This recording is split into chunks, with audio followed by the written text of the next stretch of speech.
আমরা কলির মানুষ যেটা পারি না সেটা ভগবান করে দেখিয়েছে রাজস্বই যজ্ঞে। বলে ভক্ত যারা যারা আসবে আগে সবার পা ধোয়ার দায়িত্ব আমার।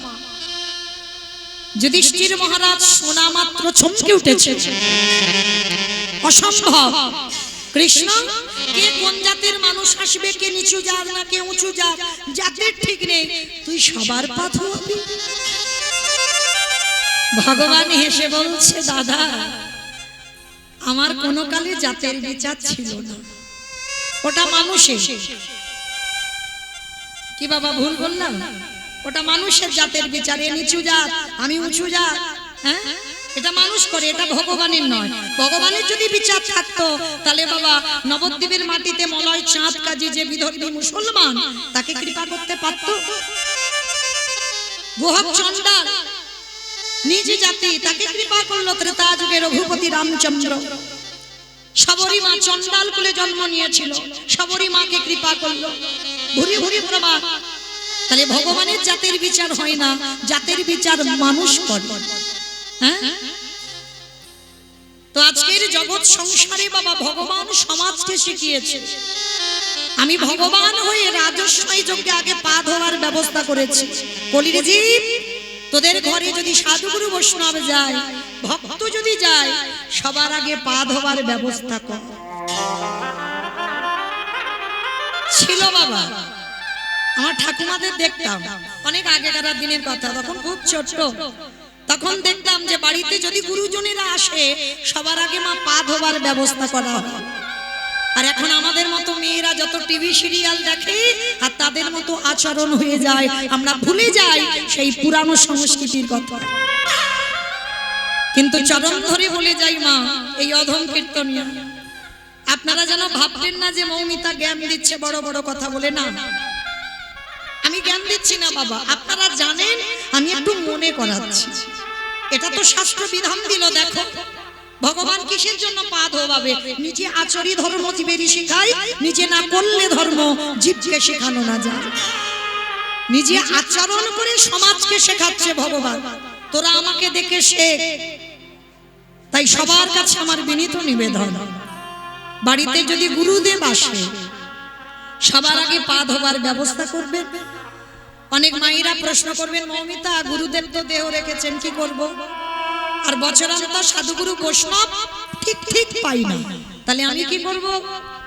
ভগবান মুচকি হেসে বলছে তার ব্যবস্থাও আছে, তার ব্যবস্থাও ভগবান করে দিয়েছে ভাগবতে। ভগবান কৃষ্ণ সুদামাকে বলেননি, সুদামা এই পৃথিবীতে সব থেকে বড় গুরু যে যার ঘরের বাবা মা। আমার কথা নয়, বিশ্বাস করতে হবে না আমার কথা। সুদামাকে তো বলেছিল সব থেকে বড় গুরু যে যার ঘরের বাবা মা, তারপরে গুরু হলো শিক্ষা গুরু, দীক্ষা গুরু, তারপরে গুরু হলাম আমি ভগবান।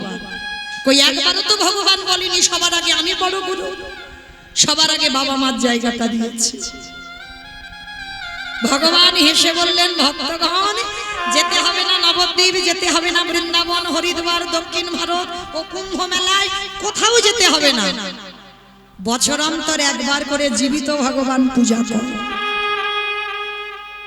এই কত লাখ লাখ টাকা খরচা করে দুর্গা পূজা হলো, লক্ষ্মী পূজা হচ্ছে, কালী পূজা হবে, সরস্বতী পূজা হবে, সব রকমের 33 কোটি দেবতা পূজা হবে। কই একজন ভক্তর হৃদয়ে এখানে হাত রেখে বলতে পারবেন যে আমি জীবিত ভগবান পূজা করি? ভগবান সমাজকে শিখিয়েছে জীবিত ভগবান যদি কেউ হয় সেটা যে যার ঘরের বাবা মা। বলেন তো মা, বাবা যদি কৃপার বিন্দু দিয়ে মার গর্ভে যদি আমরা 10 মাস না ধরে রাখতো মা, পারতেন এই বসে বসে কীর্তন শুনতে আর দাঁড়িয়ে কীর্তন গাইতে? ধরে রেখেছিল বলি না, যার জন্য আজকে সমাজে এসেছো দাঁড়িয়ে। তাহলে পৃথিবীতে সবার আগে বড় গুরু বাবা মা। তাই পিতা মাতাকে বছরান্তর একবার আমি চরণ ধরে বলে যাই, কিছু করতে হবে না। এই দুর্গাপূজার মতো লাখ লাখ টাকা খরচা করতে হবে না বাবা। একটু সিংহাসনে বা চেয়ারে বা আসনে বসিয়ে নিজের হাতে বাবা মা চরণ যুগল ধৌত করে, নিজের হাতে গলায় মালা পরিয়ে দিয়ে বৎসরে একবার অনেক যত্ন স্নেহ ভালোবাসা দিয়ে বাবা মার বদনে একটু খাবারটা তুলে দিয়ে ভগবান বললেন সে যদি আমার কাছে যেতে ভুলে যায় আমি ভগবান হয়ে প্রতিজ্ঞা করলাম সারা জীবন আমি সেই ভক্তের দরজায় বন্দী হয়ে যাব। নিতাই গৌর প্রেমানন্দে হরি বল হরি বল। তাই তো ভগবান কৃষ্ণ যজ্ঞে পা ধোয়ার কাজ নিয়েছে। শুধু পা ধোয়া নয় বাবা, আরো একটা কাজ করেছে। কি কাজ জানো? যত যত ভক্তরা প্রসাদ পেয়েছিল আমার কৃষ্ণ দয়াময় প্রসাদের এঁঠো পাতাগুলো নর্দমায় ফেলেছে। আমরা অনেকে এঁঠো ঘাটতে ঘৃণাবোধ করি না, কিন্তু ভগবানের নেই। কারণ ভগবান জানে ভক্তের এঁঠো ঘাটলে তাতে কি পাওয়া যায়। ভগবান শুধু এঁঠো পরিষ্কার করছে না, আরো একটা কাজ করেছিল। ওই ভক্তরা প্রসাদ পেয়ে থালাতে যেগুলো লেগে আছে উচ্ছিষ্ট, সেই উচ্ছিষ্টগুলো নিয়ে কৃষ্ণ আমার সারা গায়ে মাখছে। ও যে ভক্তে নিতাই গৌর প্রেমানন্দে হরি বল।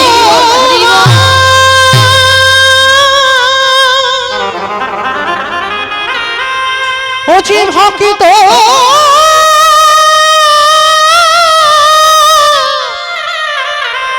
ভক্ত ছাড়া কিছু জানে না কৃষ্ণ, তাই তো যুগে যুগে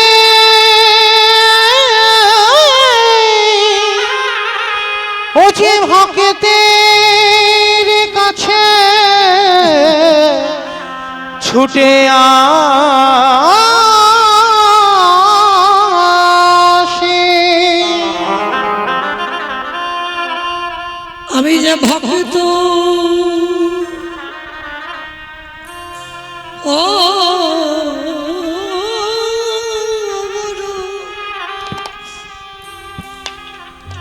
অগমন ভালো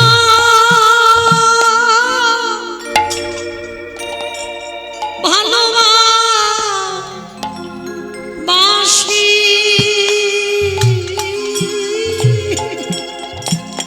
ওগো এ যুগে না নিতাই গৌর হরি বল হরি বল।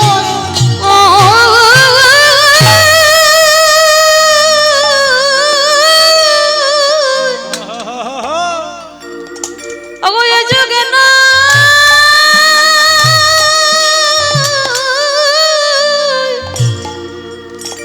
প্রতি যুগে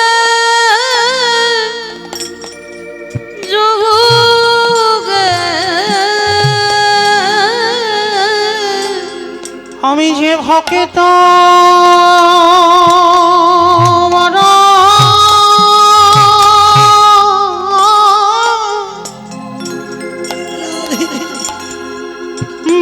ভালো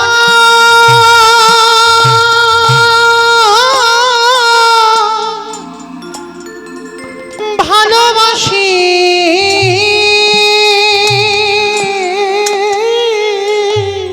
যুধিষ্ঠির আড়াল থেকে দেখে বলল কৃষ্ণ রে, এই জগতে ভক্তদের চরণ ধোবাবি মেনে নেওয়া যায়,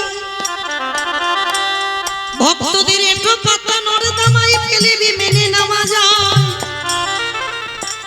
কিন্তু কৃষ্ণ রে ওরে ওই ভক্তদের এঁঠো কেন তুই গায়ে মাগলি? ওরে কেমন ভক্ত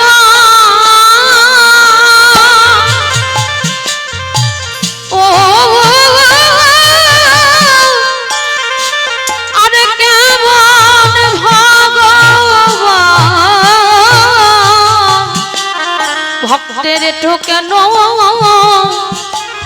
তুই গায়ে মাখলি।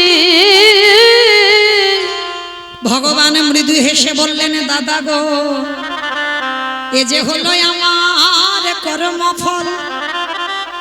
যুধিষ্ঠির মহারাজ যেই না শুনেছে কৃষ্ণ বলছি আমার কর্মফল, সঙ্গে সঙ্গে যুধিষ্ঠির মহারাজ চমকে উঠলেন। কৃষ্ণ কর্মফল তার মানে তুই আবার কর্মফল খারাপ করিস? বলে দাদা সবাই তো পাপ করে, আমি কি করি জানো? আমি পাপ করি না, আমি হলাম দাদা গো মহাপাপী। আমার এই কৃষ্ণ জগতে বলছে, সবারে বিচার,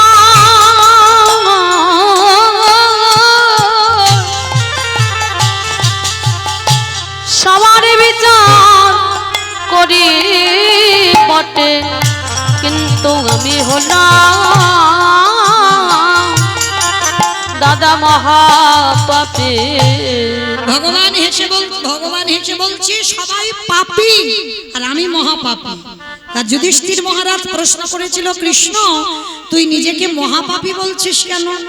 বলে দাদা আমি তো ত্রেতা যুগে রঘুপতি রাম অবতারে রাবণকে বধ করেছি, আর রাবণের মতো ভক্তকে বধ করলে পাপ হবে না? এই জগতে সবাই জানে বাবা বিভীষণ বড় ভক্ত না, বিভীষণের থেকে হাজার গুণে বড় ভক্ত ছিল রাবণ রাজা। লঙ্কার মাটিতে রাবণের মতো বড় ভক্ত আর কেউ ছিল না। যদি বলেন বাবা একটুতে প্রমাণ পেয়ে যাবেন, দেখেন যে রাবণের 10,000 বউ ছিল, তাহলে কি তার ঘর একটা ফাঁকা ছিল না? সীতামাকে নিয়ে রেখেছিল কোথায়? হ্যাঁ, অশোক বটিতে অশোক কাননে। কেন অশোক কাননে রাখবে? রাবণের যদি কুমন্তব্য থাকবে, কুমতলব থাকবে, যার 10,000 বউ ছিল তার ঘর কি একটা ফাঁকা ছিল না? সীতামাকে তো ভোগ করার ইচ্ছা ছিল, তাহলে সে ঘরে রাখতে পারতো না, রেখেছিল অশোক। দেখেন প্রশ্নের উত্তর হলো অশোক। যেখানে শোকের ছায়া লাগে না সেইখানে সীতা মাকে বন্দী করলো। শুধু বন্দী নয়, মনে রাখতে হবে বাবা নারী তো ভোগের নয়। কেউ যদি মনে করে নারী ভোগেরও, তার কাছে ভোগের হয়, নারী সাধনা। যে যেমন ভাবে ভজনা করবে বাবা, দেখেন অসুরদের অত্যাচারে দেবতারা স্বর্গ ছাড়ে। জগৎ জননী দশভুজা যদি 10 হাতে সামলাত না, ওই 10 হাতে যদি অসুরী নিধন না করত, বলো বলো তাহলে দেবতারা যেত কোথায়? ওই দশভুজা, ওই দশভুজা যদি না সামলাতো, তবে দেবতারা যেত কোথায়? তাহলে জগৎ জননী মা দেবতাদের তেজ দিয়ে আজকের একটা নারী সৃষ্টি করেছিল, আর সেই নারী অসুর নিধন করে দেবতাদের দেবত্ব ফিরিয়ে দিয়েছিল। দেখেন ওই চণ্ডী ঠাকুরের রামের চরণ ভজন করে পেয়ে গেল গোবিন্দ চরণ। বিল্লমঙ্গল পতিতা নারী চিন্তামণির চরণ সেবা করে পেয়ে গেল গোবিন্দ চরণ। জয়দেব গোস্বামী মা পদ্মাবতীর চরণ সেবা করে পেয়ে গেল গোবিন্দ চরণ। শ্রী শ্রী রামকৃষ্ণ পরমহংস দেব মা শারদার চরণ সেবা করলো, করেনি কি গো?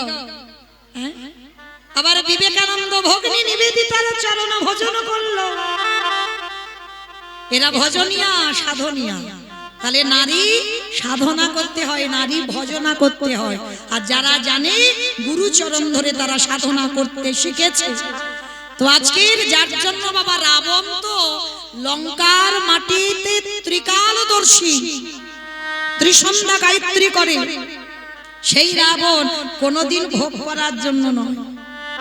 রাবণের একটা প্রতিজ্ঞা ছিল, সমস্ত নারী আমাকে পাওয়ার জন্য কাঁদে, আর তুমি সীতা হতে পারো, তুমি ভগবানের ঘরণী হতে পারো, তুমি যতদিন না আমাকে গ্রহণ করবে আমি তোমাকে ছুঁয়েও দেখব না। এটা ছিল রাবণের প্রতিজ্ঞা। তাহলে রাবণ কোনোদিন কুমতলবে সীতা মাকে আনেনি। এনেছিল কেন? ভগবানের প্রিয় জনকে যদি ধরে রাখা যায় আর কি ভগবানের কাছে যেতে লাগে? কি গো, ভগবান ছুটে আসবে না? যেমন সেই যে মা লক্ষ্মীকে চেয়েছিল কে? সেই অভিমন্যু। তপস্যা করেছিল অভিমন্যু ঋষি। কি তপস্যা? না ভগবানের বউকে আমি আমার বউ করে পেতে চাই। আপনারা জানেন তো রাধার স্বামী আয়ান ঘোষ হয়েছে, বলে ভগবানের বউকে আমি পেতে চাইবো। তো ভগবান বলেছিল অসম্ভব, এটা সম্ভব নয়, আমার ঘরের ঘরণীকে আমি তোমার হাতে দিতে পারি না। বলে ঠিক আছে, দিতে যখন পারো না তাহলে তুমি চলে যাও, দিতে হবে না, আমার তপস্যা ভঙ্গ হবে না। তো অভিমন্যু এমন কঠিন তপস্যা করেছিল, ভগবান বাধ্য হয়েছিল আমার বউ তোমার বউ হবে। কিন্তু আশীর্বাদ দিল, সেই রাধারানী হয়ে এলো। কিন্তু এলে কি হবে, একটা অভিশাপ দিয়ে রাখলো, অভিমন্যু তুমি আমার স্ত্রীকে ঘরণী করে পাবে বটে, তুমি জগতে নপুংসক হয়ে জন্মগ্রহণ। কিন্তু ভগবানের ঘরণী যেতে চাই কোনোদিন স্বামী ছেড়ে, কিন্তু ভগবান কথা দিয়েছে যেতে হবে। কিন্তু আজকের ভগবানের কাছে প্রতিজ্ঞা করেছিল আমি যাব বটে, কিন্তু কথা দাও আমি জগতে গিয়ে আমি যেন অন্ধ হয়ে জন্মাই, আর অন্ধত্ব যেদিন কাটবে তোমার বদন দর্শন করে যেন আমার অন্ধত্ব ঘটে। যার জন্য বাবা রাধার যখন জন্ম হয়েছিল, পদ্ম পুরাণে বলছে পদ্ম ফুল থেকে জন্ম হয়েছে, আর একটা বলছে বাবা গোবিন্দের বাম অঙ্গ থেকে রাধারানী আহ্লাদিনী শক্তি। কারণ গোবিন্দ একা একা কি সুখ পাওয়া যায় না, তাহলে একটা নারী সৃষ্টি করতে হবে, তাই রাধারানীকে বাম অঙ্গ থেকে সৃষ্টি করেছে। আর পদ্ম পুরাণ বলছে পদ্ম ফুল থেকে রাধারানীর সৃষ্টি হলো। তো সৃষ্টি হয়েই রাধারানী অন্ধ হয়েছিল, যতদিন না গোবিন্দ দর্শন হয়েছে ততদিন অন্ধত্ব ঘটেনি। তাহলে ভগবান পর্যন্ত ভক্তের আশীর্বাদ দিতে বাধ্য হলো আমার বউ তোমার বউ হয়ে যাবে। আচ্ছা বলেন তো বাবা, এই যে আয়ান ঘোষ ভগবানের বউকে নিল, সত্যি কি ভোগ করার জন্য নিয়েছিল? না, তিনি তো নপুংসক, তাহলে কিসের জন্য নিল? জানতো যদি ভগবানের প্রিয় ধনকে ধরে রাখা যায় তাহলে ভগবানের কাছে আমি যাব না, ওই ভগবানকে আমার কাছে ছুটে আসতে হবে।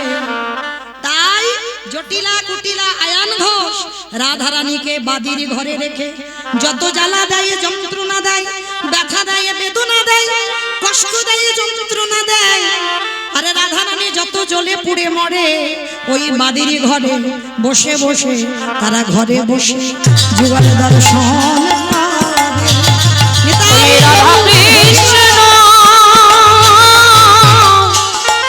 ওই রাধা কৃষ্ণর চরণ যুগল ঘরে বসে দর্শন পাবে। আস্তে তাহলে রাবণ রাজার চরিত্র ছিল বাবা ঠিক এরকম। সীতা মাকে ধরেছিল কেন? আমি যাব না রামচন্দ্রের কাছে, রাম আসবে লঙ্কার মাটিতে, এটাই তার প্রতিজ্ঞা। তাহলে সেই রাবণকে মেরে রামচন্দ্রের অপরাধ হবে না মা? হ্যাঁ, এই যে অকাল বোধন পূজা হয়ে গেল, এটা তো রাবণ বধের জন্য রামচন্দ্র করেছিল। হ্যাঁ, নবমী তিথিতে রাবণ বধ হলো, আর সেই রাবণকে মেরে মাথা থেকে পা পর্যন্ত পাপী হলো। আর সেই পাপ ধুচ্ছে কবে? কৃষ্ণ অবতারে যুধিষ্ঠিরের রাজস্বয় যজ্ঞে। কি মা, যেখানে ছিলাম আবার সেখানে এলাম তো। এই পা ধোয়ার দায়িত্বটা কেন নিয়েছে? রাবণকে মেরে যে রাম পাপ করেছিল কৃষ্ণ অবতারে ধৌত করছে। এইবার আমার ভগবান দরজায় দাঁড়িয়েছে, অগ্নিদেব, পবনদেব, বরুণদেব, ইন্দ্র, ইন্দ্রাণী, ব্রহ্মা, সাবিত্রী, শিব, দুর্গা সব পরপর লাইনে আছে। আর কৃষ্ণ একে একে ডাকে, পা ধোয়ায় আর যজ্ঞের ভিতরে ঢোকে। এমন সময় জগৎ জননী মা দুর্গা বাবা ভোলানাথকে ডাকছে, প্রাণনাথ, ও প্রাণনাথ, এদিকে এসো, এদিকে এসো। আমায় ডাকছিলে? হ্যাঁ, তোমারে ডেকেছি, এদিকে এসো। বলো কি বলছো?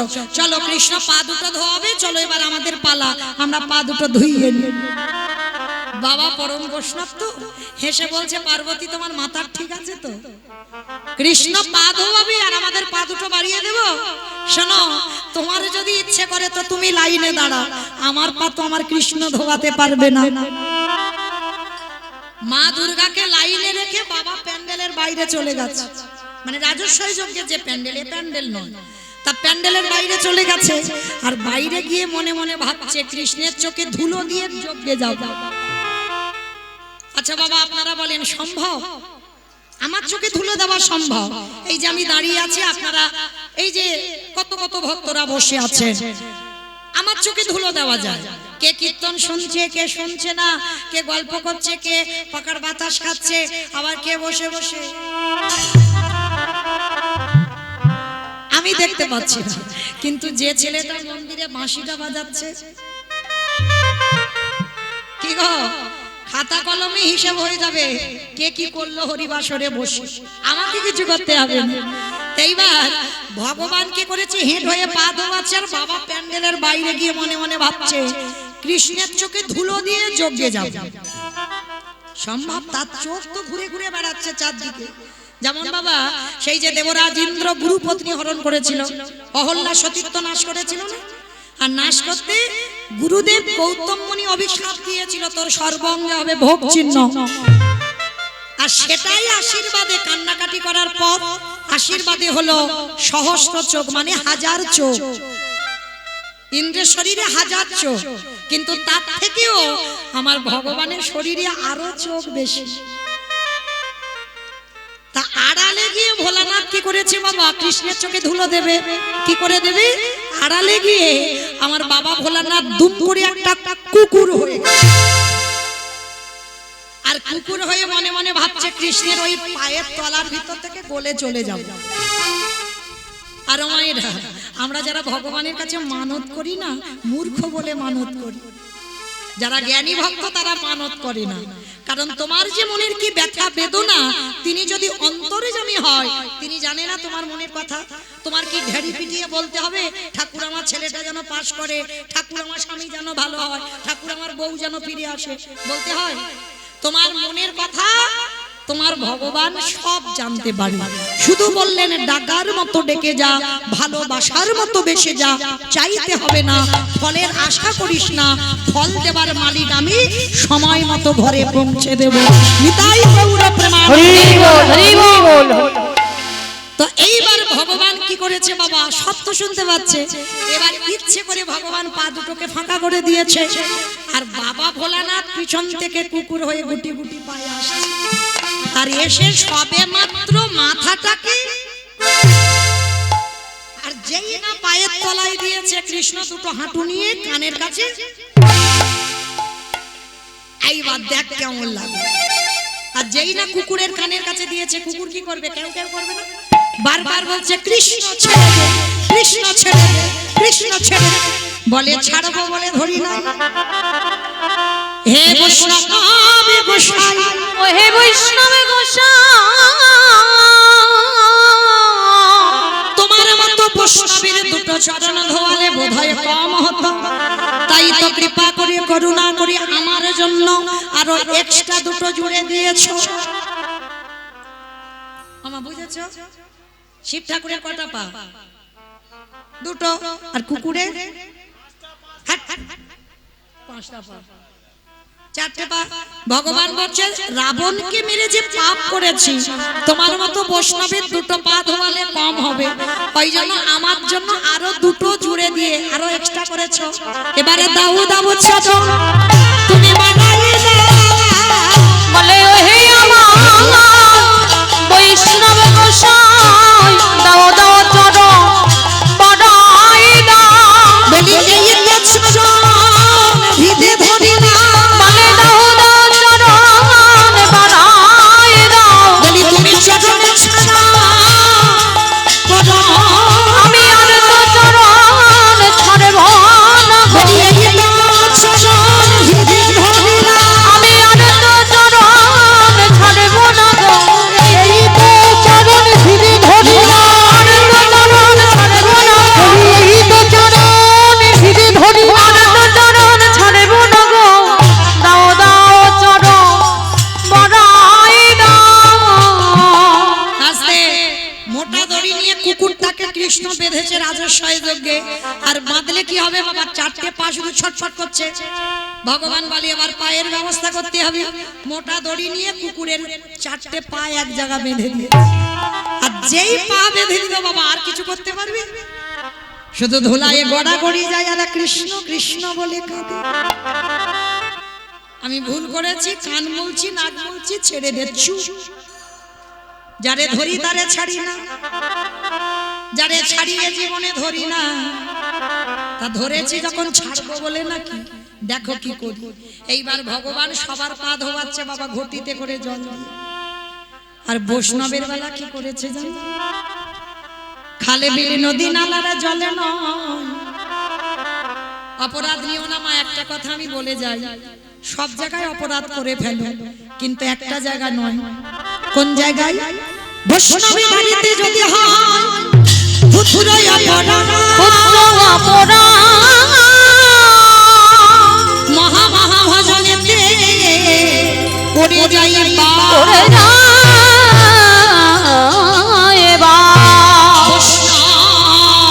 অপরাধ করে যে বা গঙ্গা স্নানে যায়, প্রতিটা পাবনী গঙ্গা তারে দেখে দূরে সরে যায়, বৈষ্ণব দেখে যে বা ননমায় মুন্ড, তারে মুন্ডু পড়ে যায় নরকের কুণ্ড, সাবধান যেন লোকের প্ররোচনায় পড়ে যেন নবদ্বীপের মাটিতে ওই চপলের মতো যেন না হয়। অনেক মানুষ আছে বাবা লোকের প্ররোচনায় পড়েও অন্যায় করে ফেলে, নিজের ইচ্ছাতে নয়, সঙ্গ দোষে হয়, তো এটাও যেন না হয়ে যায়। তো আজকে ভগবানের যেই না ওই কুকুর রূপী ভোলানাথের চরম চারটে বুকে নিয়ে চোখের জল দিয়ে ধোয়ালো, সেই সময় ভোলানাথ প্রতিজ্ঞা করলো, ওরে কৃষ্ণ রে, এই রাজস্বই যজ্ঞে তোর চোখের জলে যখন কুকুরের চরণে পড়িল, এই কুকুর হয়ে প্রতিজ্ঞা করিলাম, আগত কলি যুগে আমি কোনদিন আর শিব হব না। কি গো মায়েরা, প্রশ্ন যেটা করেছিলাম একটু উত্তর খুঁজতে গিয়ে দেরি হলো। আমি কি করে বলেছিলাম সত্যতে শিব, ত্রেতাতে শিব, দ্বাপরে শিব, কলিতে শিব নয়। এই নয় কেন, এটার জন্য একটু রামায়ণ মহাভারতে গেলাম। আমার বুঝতে পেরেছো? এই রাজস্বই যজ্ঞে ভোলানাথ রূপী কুকুর প্রতিজ্ঞা করলো, কৃষ্ণ আগত কলিযুগে আমি আর শিব নয়, হব অদ্বৈত আচার্য। তুই আমার কৃষ্ণ নয়, তুই হবি নদী আর নিমাই ইচ্ছা। আমি 12 বৎসর তুলসী ভাসাবো, তোরে থেকে 52 বছরের বড় হব। যেদিন শান্তিপুর থেকে নদিয়ায় যাব, আমি তোকে বৈকুণ্ঠ থেকে নদিয়ায় নামাবো। যেদিন তুই আর আমি প্রথম সাক্ষাৎ হবে, এই যে রাজস্বই যজ্ঞে তোর চোখের জল আমার চরণে পড়ে আমাকে ঋণী করে দিলি, এই ঋণ কলিযুগে শোধ করব। আমি অদ্বৈত, তুই গৌর হবি। যেদিন প্রথম সাক্ষাৎ হবে, ওরে এমনি করে চাচা আমি ভবাইব।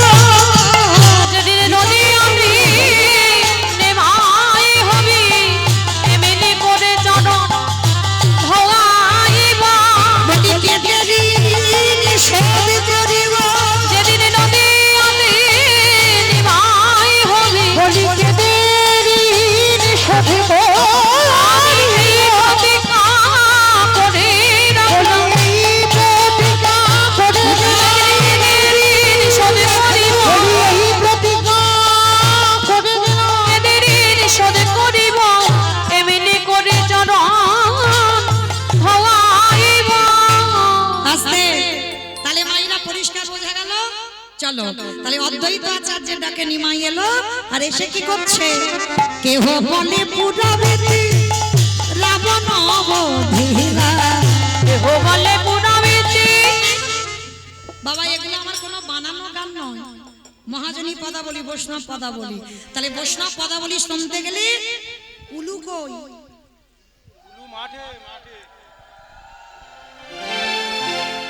কেহ বলে পুরাবেতি রাবণ অবধীরা, কেহ বলে পুরাবেতি আমার গোড়াই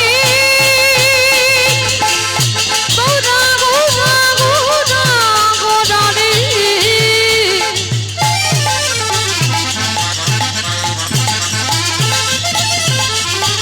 গোড়া গোড়া গোড়া গোড়া রে, গোড়া গোড়া রে, ওই নদী আর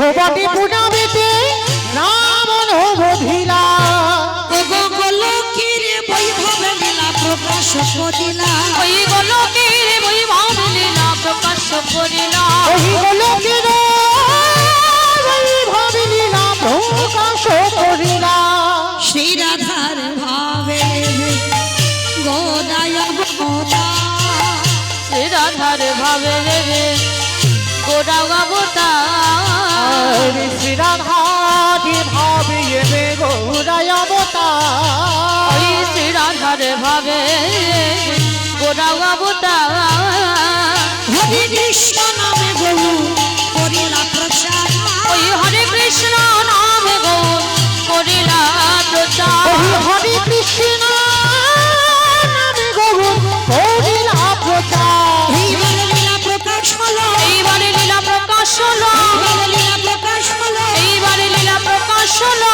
গোলকের বৈভব লীলা প্রকাশ করিলা এই গোলকের বৈভব লীলা প্রকাশ করিলা ওই গোলকের বৈভব লীলা প্রকাশ করিলা বাসুদেব ঘোষ কহে করি জোড়হা করি জোড়হা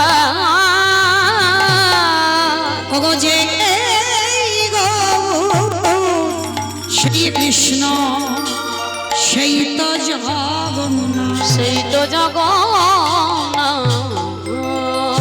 আহা বাসুদেব ঘোষে কাহে এইবারে লীলা প্রকাশে হলো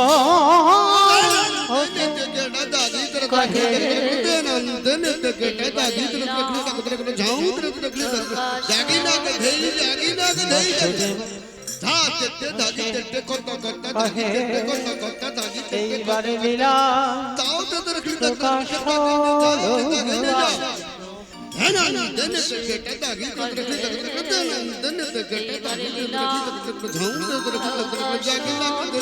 বাসুদেব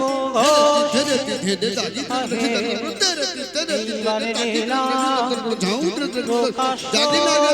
প্রকাশ হতে কহে এইবার লীলা প্রকাশ হলো বাসুদেব ঘোষে কহে এইবার লীলা প্রকাশ হলো বাসুদেব ঘোষে করে এবার লীলা প্রকাশ হলো বাসুদেব ঘোষে কহে এইবার লীলা প্রকাশ হলো রে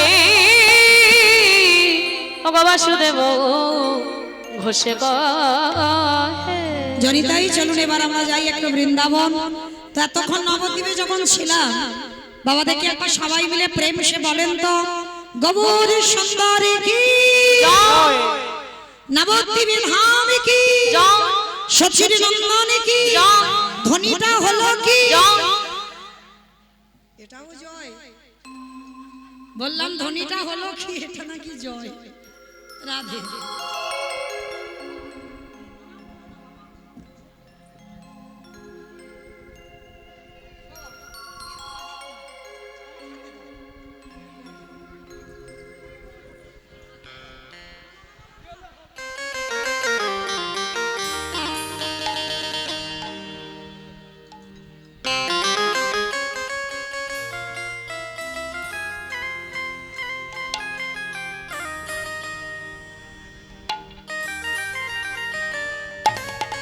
রাধে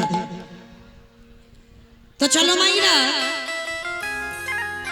এত জোরে জয় দাও কত দূর শোনা যাবে বারাসাত বারাসাত যাবে যাবে যাবে বাহ। এই যে মনে স্পিড আছে বিশ্বাস এইটা রাখতে হবে যাবে কারণ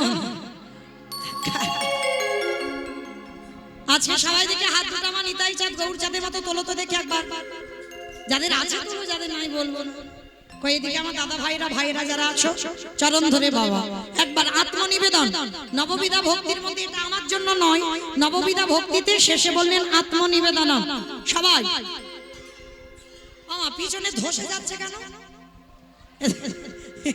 ধসার একটা ভালো নয় তোলো সবাই একসঙ্গে বলো গৌর সুন্দর কি নবদ্বীপে ধাম কি সচির নন্দন কি বিষ্ণু প্রিয়া কি নিতাই চাঁদ কি ভক্ত বৃন্দ কি হরিবাসর ধাম কি সাধু গুরু বৈষ্ণব কি